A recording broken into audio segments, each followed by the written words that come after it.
Level 1. The primordial fear.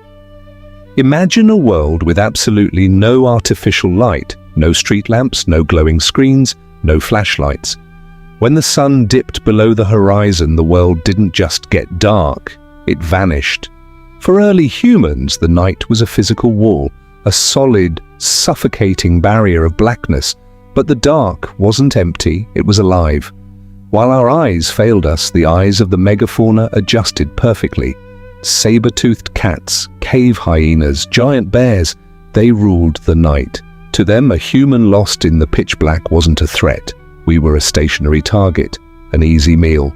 Before the mastery of fire, the setting sun was a daily death sentence.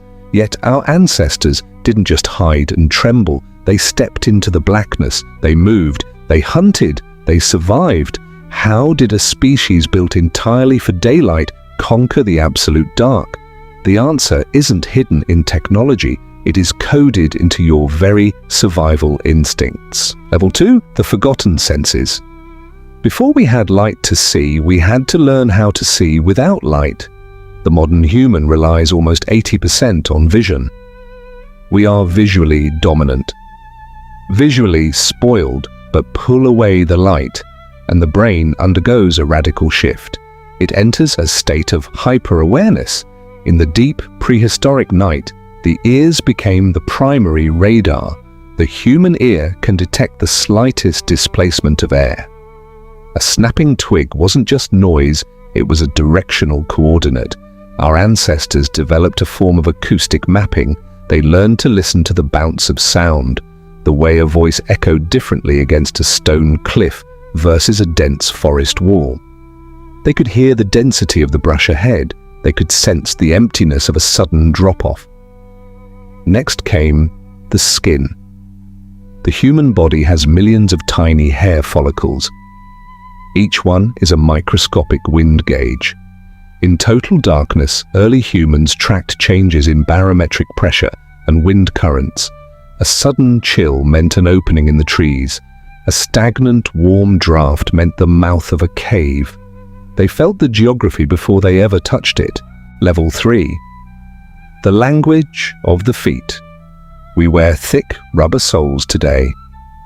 We have severed our connection to the earth. Ancient humans walked barefooted or in thin, raw animal hides. The sole of the human foot contains over 200,000 nerve endings. It is as sensitive as the palm of your hand. In the pitch black, the feet became the eyes. Every step was an interrogation of the terrain. They could read the soil composition in total darkness. Loose sand meant proximity to water. Hard, compacted clay meant a frequently used animal trail. Moss meant the damp northern side of a boulder. They didn't just trudge through the dark. They felt their way across the continents. They memorized the textures of the earth. A single misstep could mean a fractured ankle, and a fractured ankle in the Paleolithic era meant death. They learned to walk with a sweeping, low-profile gait, shifting their weight only after the foot verified the ground was solid. It was a slow, rhythmic dance with gravity. Level 4, dark adaptation. But what about the eyes themselves? Were they completely useless before fire? Not quite. The human eye possesses two main types of photoreceptors, cones and rods. Cones handle color and sharp detail in bright daylight. Rods handle motion and grayscale in extreme, low light. When the sun vanishes, the cones shut down. The rods take over, but this transition isn't instant, it takes time. Roughly 30 to 40 minutes of absolute darkness for the chemical rhodopsin to flood the eye. Once fully adapted, the human eye becomes remarkably sensitive. On a clear, moonless night, under an ancient, unpolluted sky, the stars provided real illumination. Starlight alone cast faint shadows on the landscape. Our ancestors learned to look not directly at an object but slightly to the side of it. This is called peripheral vision. It utilizes the highest concentration of rods. If a predator was stalking them in the brush, looking directly at it made it disappear. Looking slightly away made its silhouette pop against the dark. They saw by looking away. Level 5. The Celestial Map. When the canopy cleared, the sky became the ultimate navigation system. Long before complex astronomy, early humans understood the rhythm of the stars. The night sky was not a random scattering of points. It was a shifting, predictable map. They tracked the moon's phases, knowing precisely which nights offered maximum visibility. They used the permanent orientation of major constellations to maintain a straight line through trackless wilderness. Even without a compass, they knew which way was north, south, east, and west.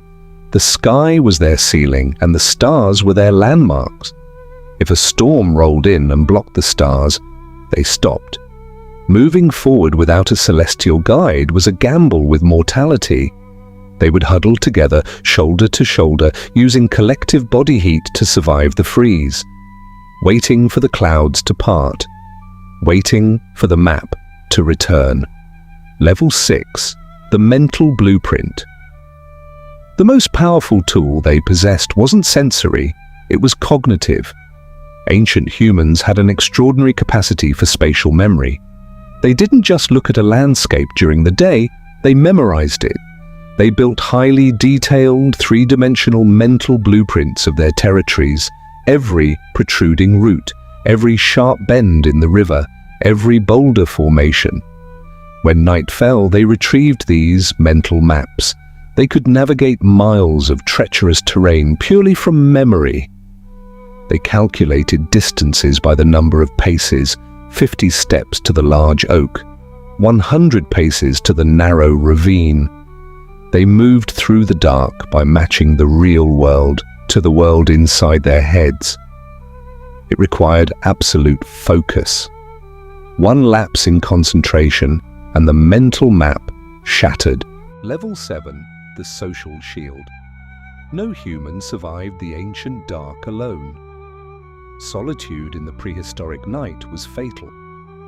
The ultimate defense mechanism against the shadows was the pack. They moved in tight, disciplined formations. The most experienced scouts led the line, reading the terrain with their feet. The younger, more agile members guarded the flanks, listening for the snap of a jaw. They communicated without words. Hand pressures passed down the line. A double squeeze meant stop. A downward pull meant crouch. Low, guttural clicks mimicked bird calls to signal danger without alerting predators. They became a single organism, multiple sets of ears, eyes, and feet, all synchronized in the blackness.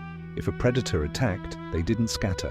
Scattering meant tracking down individual targets. They clumped tighter, forming a defensive wall of muscle and bone. They used sheer collective mass to intimidate the things that hunted them. Level 8. The Shadow Hunters. We often assume early humans were always the prey at night. But archaeological evidence suggests something far more terrifying. Sometimes they were the ones doing the hunting. Certain tribes utilized the absolute dark to ambush larger prey. They knew that large herbivores like mammoths or ancient bison had poor night vision. By utilizing their dark adapted eyes and silent footwork, a hunting party could slip downwind of a sleeping herd. They would move like ghosts through the shadows, closing the distance until they were close enough to strike. They used the dark as camouflage. The very element that threatened their existence became their greatest weapon. They didn't just adapt to the night, they weaponized it. Level 9. The Shift. For hundreds of thousands of years, this was the human condition, a delicate, high-stakes balance between sensory mastery and brutal survival. We were a part of the night ecosystem. We respected the dark because we understood its rules. But then, everything changed. A spark caught a dry leaf. A branch ignited. Man tamed fire. Suddenly the wall of blackness was pushed back. A circle of flickering orange light carved out a safe haven in the wilderness. The eyes could relax, the ears could stop straining, the feet no longer had to read the soil. Fire gave us security, it gave us warmth, it cooked our food, but it also cost us something profound. The moment we brought light into the night, we lost our connection to the dark. Our hyper-acute hearing began to dull. Our spatial memory faded. Our feet grew soft. The ancient sensory superpower that kept us alive for millennia was put to sleep. Level 10, the modern echo. Today, we are terrified of a blown fuse. We panic when the streetlights go out. We feel completely helpless the moment the darkness closes in. But that fear isn't weakness, it is an echo. It is the residual memory of a time when the dark meant teeth, claws, and sudden drops. But remember this. Deep inside your DNA, the software is still there. The 200,000 nerve endings in your feet are still waiting. Your rods are still capable of processing starlight. Your brain can still build maps out of silence. We didn't conquer the dark because we invented light. We conquered the dark because for thousands of generations, we were brave enough to walk through it. Next time the lights go out, don't reach for your phone. Don't look for a switch. Just stand still. Listen to the room. Feel the floor beneath your feet and let your ancestors show you the way.